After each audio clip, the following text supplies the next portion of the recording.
탐욕의 끝자락에서 막스가 한 말은 이렇습니다. 기대 수익률이 낮거나 마이너스이다. 리스크가 높다. 투자자들은 기회를 놓친 것보다 손실을 걱정해야 한다. 반대로 공포의 끝자락에선 이런 말을 했습니다. 잠재 수익률이 엄청나게 높다. 리스크가 낮다. 투자자들은 돈을 잃을 위험을 잊고 기회를 놓치는 것만 걱정해야 한다. 막스가 하고자 하는 이야기는 이겁니다. 지나친 위험 수용은 위험을 만들고 과도한 위험 회피는 기회를 만듭니다.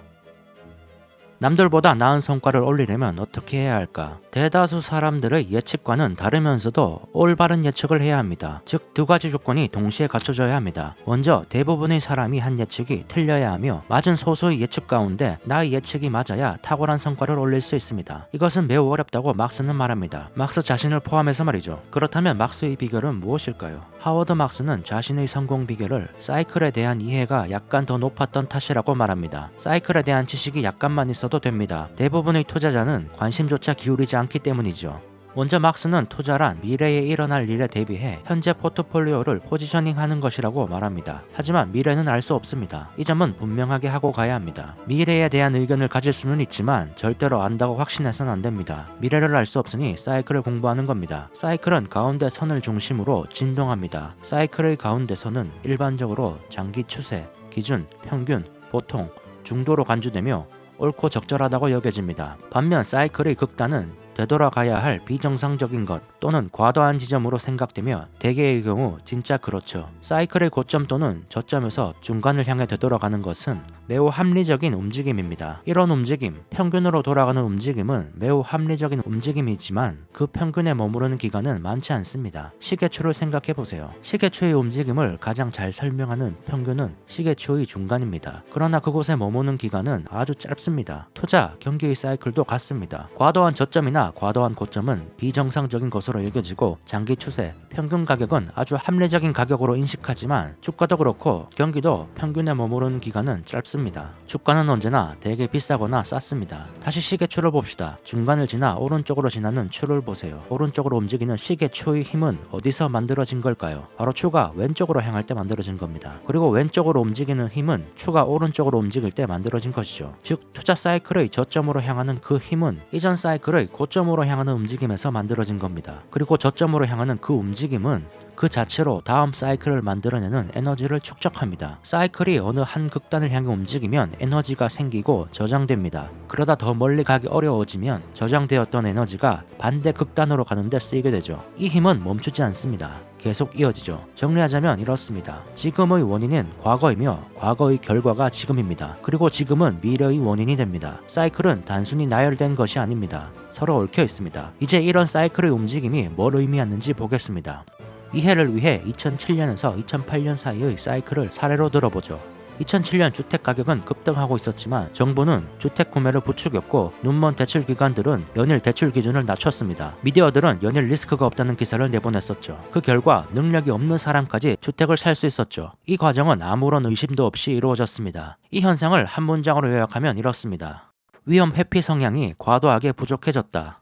사람들이 위험을 없는 것으로 인식하고 있다는 거죠. 위험 회피 성향이 부족해지는 이 과정을 요약해 보겠습니다. 전망이 긍정적이다. 기업 이익이 증가하고 전망치를 뛰어넘는다. 좋은 뉴스만 나온다. 주식을 사려는 사람이 팔려는 사람보다 많다. 주식시장이 상승한다. 주식 가격이 내재 가치보다 오른다. 신용도가 높아진다. 돈을 빌리기 쉽다.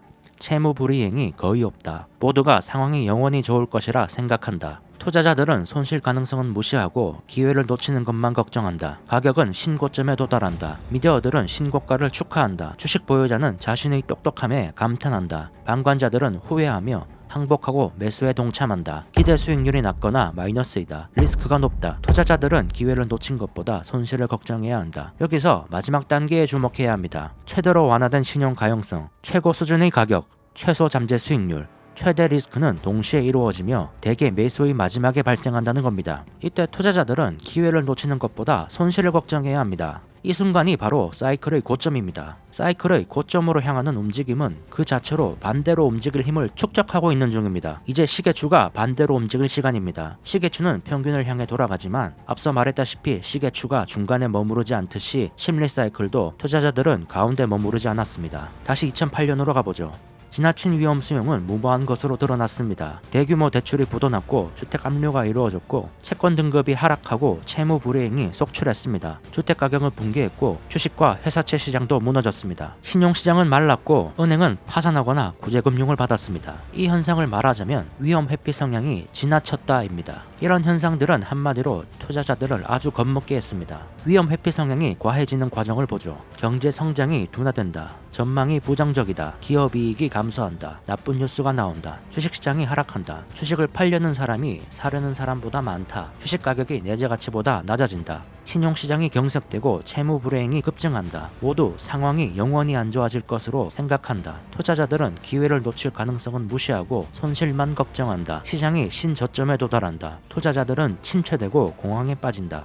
주식 보유자들은 스스로를 바보라고 생각한다. 매수에 참여하지 않은 사람들은 자신의 똑똑함을 인정받는다. 포기하고 낮은 가격에 매도하는 사람이 가격 하락을 심화시킨다. 잠재 수익률이 엄청나게 높다. 리스크가 낮다. 투자자들은 돈 잃을 위험은 있고 기회를 놓치는 것만 걱정해야 한다. 마켓 사이클의 고점과는 반대로 마지막 낙관주의자가 패배를 인정할 때 심리의 최저점, 신용 경색, 최저 가격, 최대의 잠재 수익률, 최소 리스크를 확인할 수 있습니다.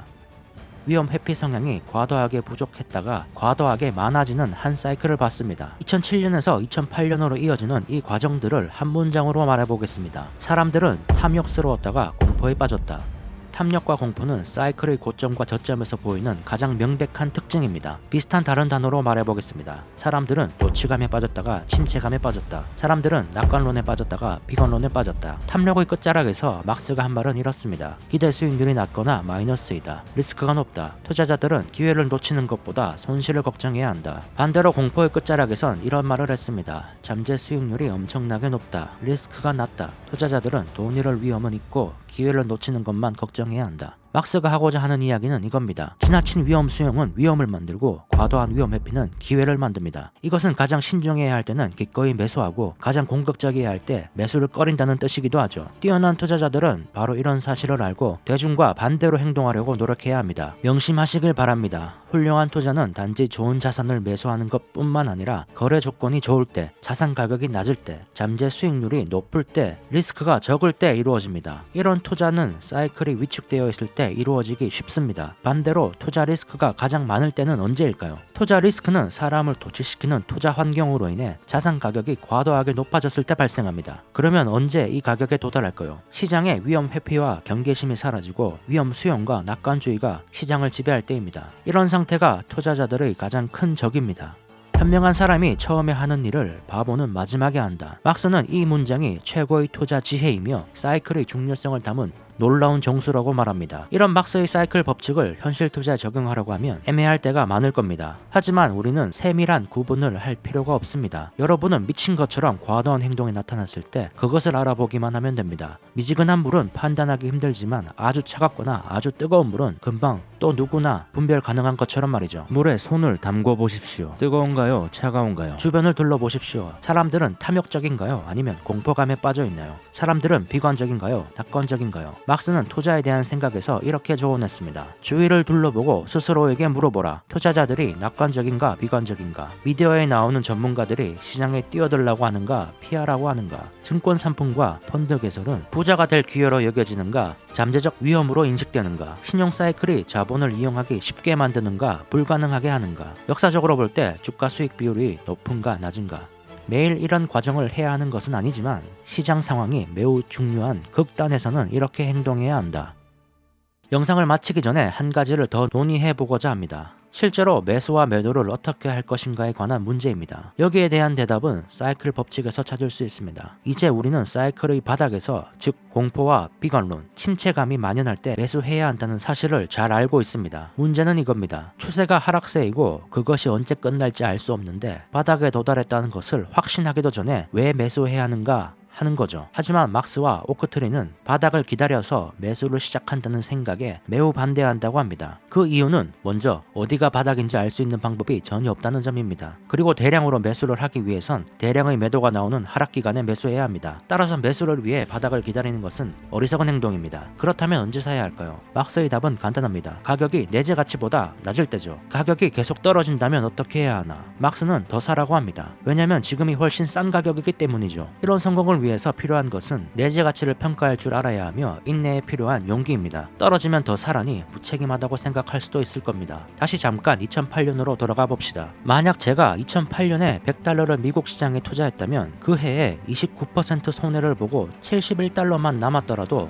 2009년까지 기다렸다면 45%의 수익을 얻어 최종 잔고는 103달러가 되어 순이익을 남겼을 겁니다. 포지션을 계속 들고 있기만 했다면 손실을 대부분 만회했을 거라는 뜻이죠. 하지만 겁에 질린 투자자들은 하락 후 시장에서 탈출했고 이후 이어진 사이클의 반등에 참여하지 못했습니다. 가장 끔찍한 일이 바닥에서 팔아 영구적인 손실로 만드는 겁니다. 사이클의 하락과 상승, 그 사이에서 우리가 무엇을 했는지가 중요합니다. 하락의 과정에서 내재 가치보다 낮다고 판단해서 매수를 시작했는데 현금을 다 소비했는데도 시장이 계속 빠진다면 공포감에 휩싸일 겁니다. 하지만 명심하십시오. 시장이 공포감에 빠져있다면 이것은 기회입니다. 사이클이 반대 방향으로 방향을 틀 때까지 인내하십시오.